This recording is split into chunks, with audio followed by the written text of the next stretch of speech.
Welcome to Diplomatic Channel. I am Amarachi Ubani. Nigeria and indeed Lagos State played host to President Emmanuel Macron of France last week.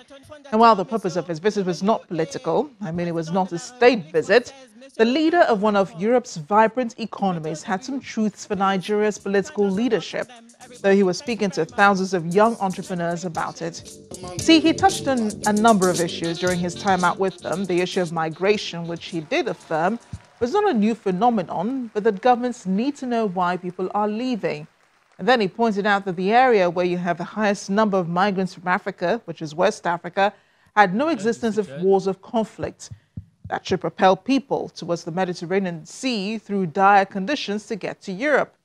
Now think about the risk to life here. There are people smugglers who take money from these migrants, promising they will be put on boats headed for Europe.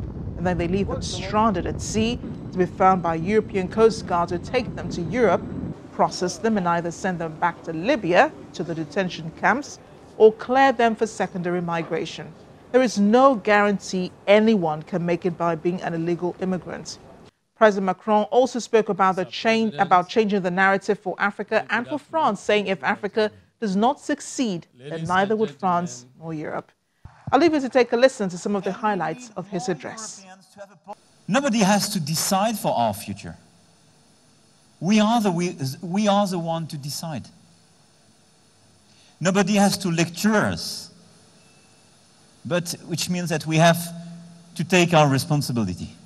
Think about the legacy, the sustainability of our deeds, and how we share, how we develop our countries. And we can revert on that, obviously, during the discussion.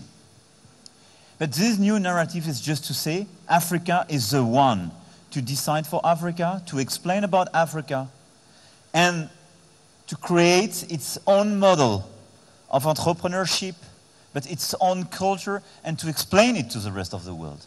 When you speak about migration, I don't like the word, because first you speak about people.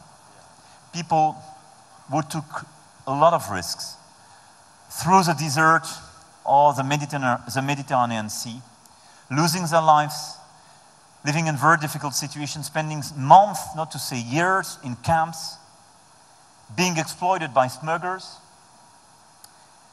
But we have a distinction. Some of these people are eligible to asylum because they are in war in their country. And they are at risk because of their political ideas or because of their religion. And this one has to be protected in Europe. It's part of my constitution in France. So no question, these people will always be welcomed and protected because of the asylum rules. And on the other side, you have a lot of people leaving their countries and taking all these risks for economic reasons and because of the lack of economic perspective and opportunities. And these people, given the magnitude of this wave, cannot be accepted. At least all of them. You can accept part of them where it's sustainable for your economy and your country. But you are not due to protect them because they come from a country in peace. And if you look at the migration crisis, as we say, i.e. this new wave, which is diminishing, by the way, the peak of the wave was last year. You have people coming, some of them coming from Sudan, Eritrea. That's a crisis. Political difficulties, wars, and so on.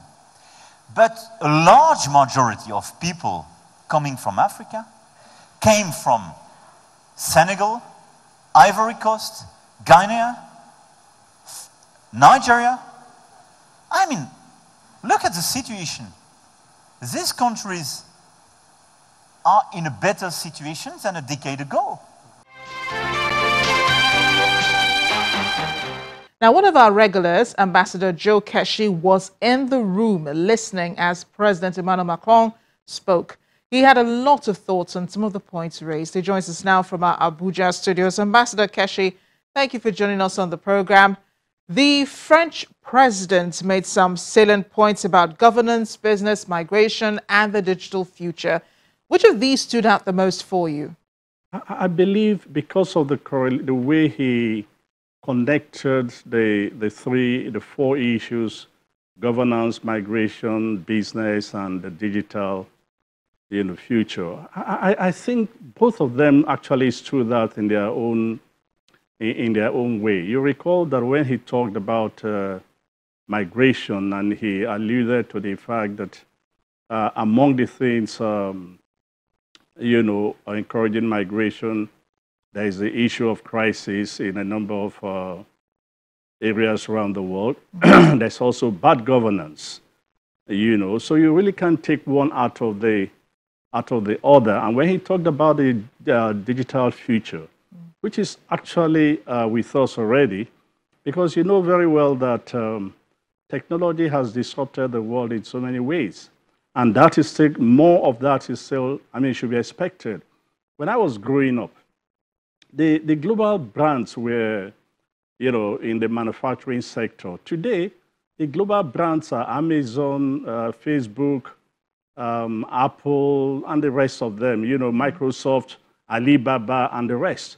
These are the big-time companies in the world today.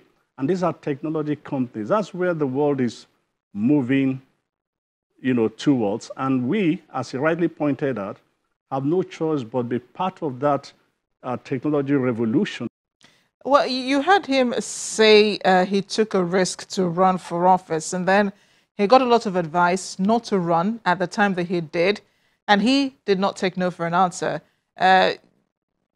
If he said every crazy idea is becoming a reality, do you think his advice is, in this regard, is one that young Nigerians hoping to run for office should heed? And do you think that they are ready to take the bull by the horn and follow President Macron's footsteps? Macron just didn't get up one day and heard that a 39 or 35 or 37 years old somebody was elected somewhere and decided himself he was going to run as the president of France. Macron served as a minister, I think, of finance or the economy, for a couple of years, before he left government and decided that, look, he was going to go for the presidency. In other words, he took that decision based on what he saw in government and the need to make some changes. If you come completely from outside, you've never been in government, you've never held any responsible position beyond, just heading a small company of 5 people, or you are an inspirational speaker, and you believe that the next thing for you is a president of Nigeria, I just think you're a joker. But here's the deal.